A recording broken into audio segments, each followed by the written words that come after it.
கையை காட்டலாம், ரசிகர்கள் கும்பிடலாம், மாலை வாங்கி போடலாம், கூல்ட்ரிங்க்ஸை பிடிச்சி குடிக்கலாம், இவ்வளோ செஞ்சால் கூட உள்ளுக்குள்ளே தன் படம் லீக் ஆயிடுச்சுன்ற ஒரு வழி ஒரு ஹீரோவாக இருக்குமா இல்லையா? 1000 கோடிக்கு மேலே பிஸ்னஸில் ஒரு படத்தை அந்த தயாரிப்பாளர் நிச்சயமாக அவருக்கு தெரிஞ்சு ஒரு 4 பேர் தான் அந்த காப்பியை வச்சுக்க முடியும்.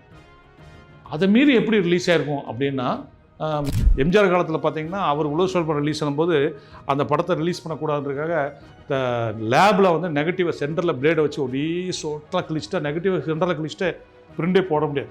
எம்ஜிஆர் உலக படத்தில் வந்து அவ்வளோ ரிலீஸ் பிரச்சனை நடந்தது. அதே பிரச்சனை வந்து இங்கே விஜய் அவர்கள் நடந்தது. ஆனால் எம்ஜிஆர் அவருக்கு நடந்ததாவது தடைகள், விஜய்க்கு நடந்தது கொடுமை. இப்படி ஒரு வீடியோ வெளியே வருது அப்படின்னா அது ரிலீஸுக்கு முன்னாடி வருதுன்னா இது எங்கேருந்து வந்திருக்கும் அப்படின்னு லிஸ்ட் எடுத்தவர் 10 அல்லது 12 பேர் தான் சார் வரும். அந்த 10-12 பேரை உட்கார வச்சு முறைப்படி இன்கொயரி பண்ணால் எதனால் வெளியே வந்துச்சு, யாரால் வந்துச்சு, எப்படி வந்துச்சுன்னு தெரிஞ்சிடாதா சார்? அப்புறம் ஏன் சார் அதை விசாரிக்க மாட்டேங்கிறாங்க உங்கள் சினிமா தரப்புலன்னு கேட்டார். எப்போ ரிலீஸ் ஆனாலும் நான் சொல்கிறேங்க, கொண்டாட்டம் தான். ஏன்னா இது வந்து ஹெச்டி பிரிண்டில் பார்த்துட்டோம், அதனால் அந்த படம் தேட்டரில் பார்க்க வேண்டாம்னு யாருமே நினைக்க மாட்டாங்க. நிச்சயமாக ரிலீஸ் அன்றைக்கி இந்த படம் தேட்டரில் கூட்டம் அல்ல போகுது. இப்போ இவங்க ரெடி ஆகிட்டாப்பில் ஆடியன்ஸ் எல்லோரும், அதாவது தளபதியுடைய ஃபேன்ஸ் ஆகட்டும், இல்லை டிவிகேவுடைய ரசிகர்களாகட்டும், தலைவர் இந்த இடத்துல டைலாக் பேச போகிறாரு, இந்த இடத்துல இங்கே வர போகிறாரு, இங்கேருந்து இப்படி அப்பியரன்ஸ் இருக்கும்போது இவங்க ரெடி ஆகி தேட்டரில் அவங்க வந்து உண்மையிலே சொல்ல போனால் பிளாஸ்ட் தான் பண்ண போகிறாங்க.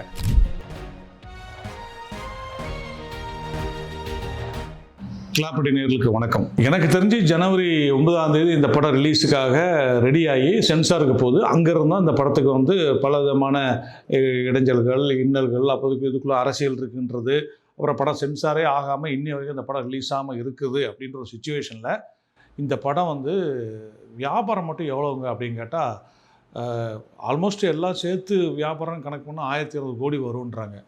காஸ்ட் ஆஃப் ப்ரொடக்ஷன் 500லேருந்து 600 கோடி, பிஸ்னஸ் 1200 கோடி. அப்படி இருக்கிற ஒரு படத்தை மனிதமற்றது அல்லாத முறையில் ஒரு அராஜகத்தின் உச்சமாக இப்படி வந்து அதை வந்து ஈஸியாக லீக் பண்ணது வந்து எவ்வளோ பெரிய கொடுமை. இதெல்லாம் யார் பண்ணீங்கடா, எதுக்கு பண்ணீங்கன்னே கேட்குறதுக்கு அவ்வளோ தூரம் கொதிப்பு வருது. இது வந்து ஒரு பெரிய நடிகர், அவருடைய படத்தையே இவ்வளோ ஈஸியாக, அதுவும் ஒரு அரசியலில் கால் எடுத்து வச்சுருக்கிறவர், அப்படிப்பட்டவருடைய படத்தை இவ்வளோ ஈஸியாக லீக்கேஜ் பண்ணுறீங்க. அதை எதை பற்றியும் கவலைப்படல, அந்த படத்துடைய வியாபாரத்தை பற்றியோ. அந்த படம் இன்றைக்கி ஓடிடி விற்றுருப்பாங்க, ஒரு பெரிய அமௌண்ட்டுக்கு விற்றுருப்பாங்க. அவங்க அந்த ஓடிடிக்காரனால கேள்வி கேட்பான், சார் லீக் ஆயிடுச்சு, இப்போ நாங்கள் எப்படி சார் அந்த வேலை கொடுக்க முடியும், எங்களுக்கு ரேட்டை குறைங்கம்பாங்க. எவ்வளோ சிக்கல்களில் வரும்னு தெரியாமல் அவ்வளோ அசால்ட்டாக இந்த படத்தை ஹேண்டில் பண்ணும்போது என்ன சொல்கிறது, இந்த அத்தனை நடிகர்களும் கொதித்து அறிக்கை விட்றாங்களே. உண்மையிலே சொல்கிறேன், இந்த படத்துக்கு இப்படி லீக் ஆன உடனே எந்தெந்த நடிகர்லாம் இது வரைக்கும் அறிக்கை விட்டுருந்தாங்களோ, எந்தெந்த நடிகர்லாம் கண்டனம் வச்சுருவாங்க, அவங்க எல்லாருக்கும் முதல்ல கைகூப்பி ஒரு நன்றி தான் சொல்லணும். சாதாரணமாக நான் சொல்கிறது ஒரு 2 கோடி 3 கோடியில் படம் எடுக்கக்கூடிய படங்களுக்கான 5 கோடினே வச்சுக்கோங்களேன், 5 கோடி ரூபாயில் படம் எடுக்கக்கூடிய ஒரு படத்தினுடைய மொத்த வெர்ஷன் வந்து குறிப்பிட்டால் பார்த்தீங்கன்னா ஒரு 4 பேர் தாண்டி போகிறதுக்கு வாய்ப்பு இல்லை. 4 பேர்ட்டு தான் இருக்கும் மேஜராக. அதாவது ஒரு படம் ரெடி ஆகிடுச்சு, அதனுடைய அந்த ஷூட்டிங் பண்ணிட்டு வரக்கூடிய நாங்கள் ரஷ்ன்னு சொல்லுவோம், அந்த எடிட்டிங் பண்ணதுக்கு முன்னாடி உள்ள அந்த எடுத்து வரோம் இல்லையா ஷூட்டிங் பண்ணிட்டு, அது மொத்தமாக வரதுக்கு பேர் ரஷ்ஷு. அந்த ரஷ் ஃபுட்டேஜுங்கிறதுலேருந்து அது ஃபைனலாக படம் ரிலீஸுக்கு வரக்கூடிய அந்த ஃபுட்டேஜுங்கிறது வந்து, அந்த ஃபைனல் ரிலீஸ் ஃபுட்டேஜுங்கிறது வந்து ஒரு குறிப்பாக சினிமாவில் இருக்கக்கூடிய ஒரு இயக்குனர் என்னோட நாலேஜுக்கு, நான் கூட சொல்கிறதுல ஃப்ளோவில் கூட 1-2 விஷயங்கள் மறந்துருக்கலாம், ஆனாலும் கூட சொல்கிறேன். ஒரு படம் எங்கே இருக்கும் அப்படின்னா, மிக்சிங் பண்ணுறாங்க இல்லையா படத்தை, டோட்டலாக மிக்சிங் பண்ணுற இடத்துல அந்த ஃபைனல் மிக்சிங் ஒன்று இருக்கும். ஆனால் அந்த மிக்சிங் பண்ணுற தேட்டரில் டிஐலாம் பண்ணாமல் ரா காப்பி தான் இருக்கும். அதாவது டிஐனா உங்களுக்கு எப்படி சொல்கிறதுனா, கலரிங்லாம் பண்ணி ரிலீஸ் அப்போ படம் பலன்னு ஒரு படம் வருது இல்லையா, அந்த படம் இல்லை, வெறும் ராவில் தான் இருக்கும். அதில் வந்து நிறைய கலரிங் கரெக்ஷன்லாம் இருக்காது. ஸோ ரொம்ப ராவலான ஒரு விஷயந்தான் மிக்சிங்கில் வரைக்கும் இருக்கும். அதுக்கப்புறம் வந்து அந்த படத்தை வந்து ஃபைனல் ரிலீஸ்க்கான அந்த ஃபுட்டேஜ் அப்படிங்கிறது, அந்த ரிலீஸ் படம் அப்படிங்கிறது வந்து ரீரெக்கார்டிங்லாம் முடிஞ்சு கம்ப்ளீட்டாக ஃபைனல் அவுட்புட் எடுத்துகிட்டு ஃபைனல் வெர்ஷன், ரிலீஸ் வெர்ஷன் அப்படிங்கிறது வந்து தயாரிப்பாளர்கிட்ட ஒரு காப்பி இருக்கும். அதுக்கப்புறம் தயாரிப்பாளர் சம்மந்தப்பட்ட ஒரு எக்ஸிக்யூட்டிவ் ப்ரொடியூசரோ இல்லை ஒரு மேனேஜரோ, அந்த மாதிரி அவருக்கு தயாரிப்பாளர் தனக்கு அவர் எல்லா இடத்துக்கும் போக முடியாது இல்லையா, ஸோ அவர் சம்மந்தப்பட்ட ஒருத்தட்ட ஒரு ஹார்ட் டிஸ்க் இருக்கும். அதுக்கப்புறம் எடிட்டர்கிட்ட இருக்கும். டைரக்டர்கிட்ட கூட நிறைய பேர் இந்த மாதிரி படங்களுக்கு வந்து டைரக்டர் காப்பி இருக்க வாய்ப்பு இல்லை. பொதுவாகவே டைரக்டரில் வந்து ஃபைனல் வெர்ஷன் காப்பிலாம் வச்சுக்கிறது இல்லை. ஒரு சில டைரக்டர் வச்சுருப்பாங்க, அதுவும் தயாரிப்பாளருக்கு தெரிஞ்சு தான் அவங்க அந்த காப்பியை வச்சுருப்பாங்க. அப்படி ஒரிஜினல் காப்பி தயாரிப்பாளர்கிட்ட கேட்டோ இல்லைன்னா இவர்கிட்ட எடிட்டர்கிட்ட கேட்டோ வாங்கினா கூட அதில் டேரக்டர் காப்பின்னு ஒரு வாட்டர் மார்க் ஃபுல் பிரிண்டில் வாட்டர் மார்க் இருக்கும். எடிட்டர் காப்பினாலும் அதில் ஃபுல்லாக எடிட்டர் காப்பின்னு ஃபுல் வாட்டர் மார்க் இருக்கும்.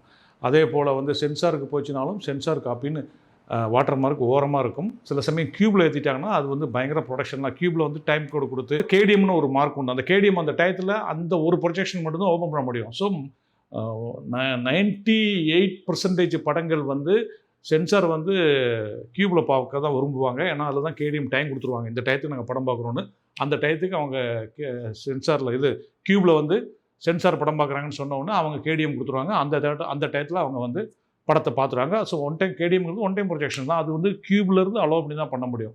ஸோ இப்படி இப்போ ஒரு படம் எடுத்துக்கிட்டிங்கன்னா அது குறிப்பிட்ட அதுவும் இவ்வளோ பெரிய பட்ஜெட்டில் இவ்வளோ பெரிய எதிர்பார்ப்பில் சென்சாரில் ஒரு பிரச்சனையில் அதுக்குள்ளே அரசியல் இருக்குன்னு பேசிகிட்டு இருக்கிற சூழல் இருக்கக்கூடிய படங்கள் குறிப்பாக எனக்கு தெரிஞ்ச வரைக்கும் ஒரு 5 பேர்கிட்ட இருக்கிறது தான் வாய்ப்பு. 5 பேரே ஜாஸ்தி சொல்கிறேன். எப்படி கொடுப்பார் ஒரு ப்ரொடியூசர்? 500 கோடி ப்ராஜெக்டை அவர் எப்படி அதை பாதுகாப்பார்? அவருக்கும் தெரியும் இல்லையா, இவ்வளோ சர்ச்சையில் இருக்கிற இந்த படத்தை நம்ம எப்படி பாதுகாக்கணும்னு. ஸோ ஒரு சாதாரண 5 கோடி படத்துக்கு நாங்கள் வந்து வாட்டர் மார்க் போட்டுக்குவோம். அதை காப்பி யார்ட்டெல்லாம் இருக்குதுன்னு பார்த்துக்குவாங்க. ஈவன் ஒரு படம் நம்ம ரிலீஸ் ஆகிருது இல்லையா, அந்த ரிலீஸ் ஆனால் கூட அந்த படத்தினுடைய மாஸ்டர் பண்ணியிருப்போம். அது வந்து மாஸ்டர் பண்ண காப்பி, அந்த மாஸ்டர் காப்பி வந்து தயாரிப்பாளர்கிட்ட இருக்கும்.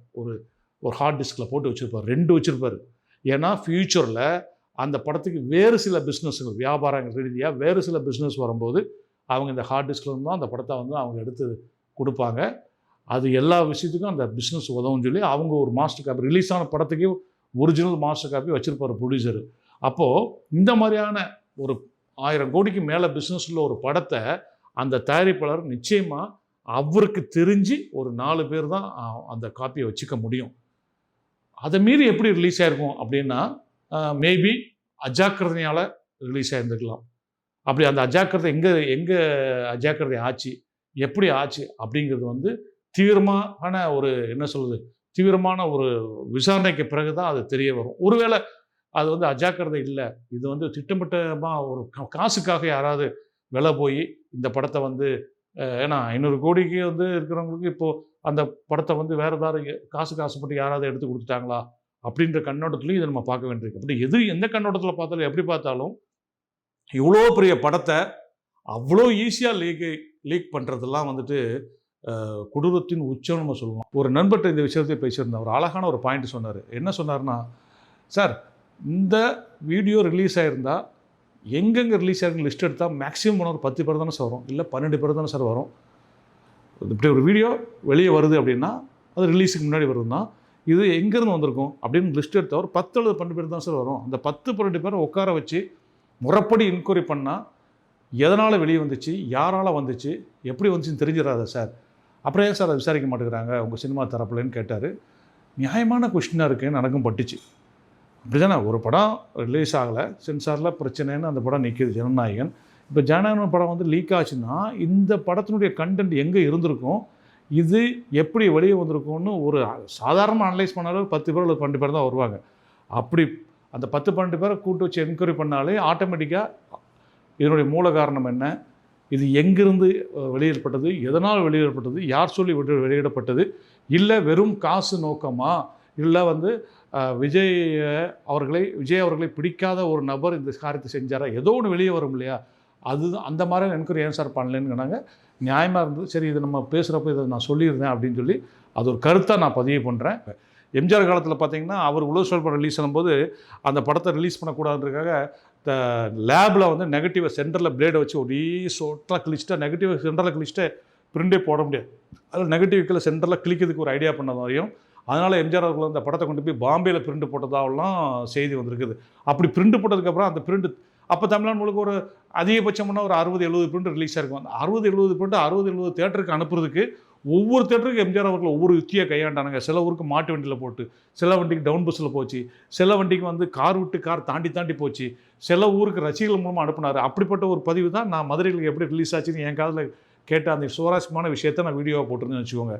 அப்படிலாம் அந்த படம் போய் ரிலீஸ் ஆச்சுன்னாங்க. பட் அப்போ வந்து சென்சார் வந்து இந்த அளவுக்கு அந்த படத்துக்கு வந்து எந்த இடைஞ்சலும் பண்ணலை. பட் இந்த படத்துக்கு வந்து அரசியல் இருக்குதுன்னு சொல்லி இந்த படத்தை நிறுத்திட்டாங்கன்னா நிறைய அதாவது எலெக்ஷன் டேத்தில் இந்த படத்தை ரிலீஸ் பண்ணக்கூடாதுன்னு சொன்னாங்க. பட் நிறைய பேர் கேட்டுட்டு இருக்காளி தான். அப்படி பார்த்தா விஜய் ரெஃபரன்ஸாக வச்சு எடுத்து ஒரு படத்தை சமீபத்தில் நீங்கள் ரிலீஸ் பண்ணலையா, அதுக்கு முன்னாடி எப்படி சென்சார் கொடுத்தீங்கலாம் வந்து சில பல ஆட்கள் கொஸ்டின் கேட்டுட்டு இருந்தாங்கன்னு வச்சுக்கோங்க. இருப்பினும் எம்ஜிஆர் குலோஸ்டோலி படத்தில் வந்து அவ்வளோ ரிலீஸ் அப்போ பிரச்சனை நடந்தது. அதே பிரச்சனை இங்கே விஜய் அவர்கள் நடந்தது. ஆனால் எம்ஜிஆர் அவருக்கு நடந்ததாவது தடைகள், விஜய்க்கு நடந்தது கொடுமை. ஒரு கட்சி ஆரம்பித்து பிரச்சாரத்தில் ஈடுபட்டுக்கிற டயத்தில் மன உளைச்சலை ஏற்படுத்துகிற மாதிரி அவருடைய படத்தை லீக்கேஜ் பண்ணிவிட்டால், பிரச்சாரத்துக்கு போய்ட்டு கையை காட்டலாம், ரசிகர்கள் கும்பிடலாம், மாலை வாங்கி போடலாம், கூல்ட்ரிங்க்ஸை பிடிச்சி குடிக்கலாம், இவ்வளோ செஞ்சால் கூட உள்ளுக்குள்ளே தன் படம் லீக் ஆகிடுச்சுன்ற ஒரு வழி ஒரு ஹீரோவாக இருக்குமா இல்லையா? அது விஜய் அவருக்கு மனசில் இருந்திருக்குமா இல்லையா? அவர் பிரச்சாரத்துக்கு போய்ட்டு காரைக்குடிலேருந்து வரும்போது திருச்சி ஏர்போர்ட்டில் நினைக்கிறேன், பின்னாடியே மைக் கொண்டுட்டு பத்திரிகையாளர்கள் வந்து, சார் உங்கள் படம் வந்துட்டு லீக்கேஜ் ஆச்சுன்னு சொல்கிறாங்களே, அது என்ன சார் கருத்துன்றாரு. அவர் பதிலே சொல்லாமல் அப்படியே போயிட்டுருக்காரு, ப்ரொஃபைல் அப்படியே போயிட்டுருக்காரு. அப்போ அவர் உள் மனசில் என்ன தோணியிருக்கும் யோசித்து பாருங்கள். இதெல்லாம் உங்களுக்கு தெரியாதா, என்கிட்ட வந்து கேட்குறீங்களேன்ற உள்ளுக்குள்ளே வருத்தம் இருந்திருக்கலாம். இல்லை என் படம் இப்படி ரிலீஸ் ஆகிடுச்சு, இதனால் யாரெல்லாம் பாதிக்கப்படுவா, தயாரிப்பாளர் பாதிக்கப்படுவாங்களே, என்ன பண்ணுவாங்களேன்னு. ஆனால் நான் சொன்னேன் இல்லையா, இந்த படம் தியேட்டர் ரிலீஸ் ஆகும்போது ஒரு பிளாஸ்ட் பண்ணோம், அதுவே அந்த தயாரிப்பாளருக்கு சந்தோஷம் கொடுத்துரும். அப்படி இல்லைனாலும் எனக்கு தளபதி பற்றி தெரியும், நிச்சயமாக அந்த தயாரிப்பாளரை அவ்வளோ ஈஸியெல்லாம் கைவிட்ட மாட்டார். அது என்ன பண்ணுமோ அதை அவர் பண்ணுவார். என்ன தான் அரசியல் நோக்கத்துக்காக அந்த படத்தை ரிலீஸ் பண்ணிட்டாங்கன்னு சொன்னால் கூட அந்த 500 கோடி ரூபாய் அப்படி ஒரு ப்ரொடியூசர் அப்படியே அவரை விட்டுட்டு இந்த படத்தை ரிலீஸ் பண்ணுற அளவுக்குலாம் அவங்க ஒரு அரசியல் பண்ண மாட்டாங்கன்றது என்னுடைய கணிப்பு. ஆக இந்த பக்கமும் இவங்க சைட்லேருந்து ரிலீஸ் பண்ணுறதுக்கு வாய்ப்பு கம்மி. ஏன்னா இவர்கள் படம் அதனுடைய வேல்யூ 500 கோடி, அந்த படத்துடைய காஸ்ட் ஆஃப் ப்ரொடக்ஷன்றது அவங்களுக்கு தெரியும். இந்த படம் ரிலீஸ் ஆனால் என்ன சம்பாதிக்கின்றதும் அவங்களுக்கு தெரியும். ஸோ இவங்க இந்த சோஷியல் மீடியாவில் பேசியிருக்கும் போது அவங்க தரப்பே ரிலீஸ் பண்ணியிருக்காங்க. ஏதோ ஒரு மேடையில் வந்து ஆதவ அர்ஜுனா அவர்கள் வந்து சொன்னாராம், எங்ககிட்ட கடைசியாக ஒரு ஆயுதம் இருக்குது, அந்த ஆயுதத்தை நாங்கள் விடுவோம்னு சொன்னீங்க ஒரு மேடையில், நான் இருக்கா அதுதானா இது அப்படின்லாம் மீம்ஸ் போட்டுக்கிட்டு இருக்காங்க. அப்படிலாம் வந்து ஒரு மோசமான பாலிடிக்ஸை வந்து 500 கோடி ரூபாய் இழந்து அந்த ப்ரொடியூசர் என்னாலும் பரவாயில்லைன்னு சொல்லி ஒரு படத்தை ரிலீஸ் பண்ணுற அளவுக்கான பாலிடிக்ஸை வந்து நிச்சயமாக விஜய் தரப்பில் பண்ணதுக்கு வாய்ப்பே கிடையாது. எதிர்கட்சிக்காரங்களும் தங்களுக்கு அகென்ஸ்டாக கருத்துக்களை படம் முழுக்க இப்போ வச்சுருக்கார படத்தை அதை ஈஸியாக லீக் பண்ணவும் வாய்ப்பு இல்லை. அப்போது யாரோ ஒருவர் இல்லை ஒரு சிலர் சேர்ந்து இந்த படத்தை ஒரு எதிர்பார்க்குற படத்தை சும்மா லீக் பண்ணால் எப்படி இருக்கும் அப்படின்ற மாதிரி லீக் பண்ணிட்டாங்களா, இல்லை உள்நோக்கம் ஏதாவது இருக்கான்றது வந்து யாருன்னு குற்றவாளியை கண்டுபிடிக்கிறதுக்கு இந்த விஷயங்கள் அனுமானமாகவே தான் இருக்கும்.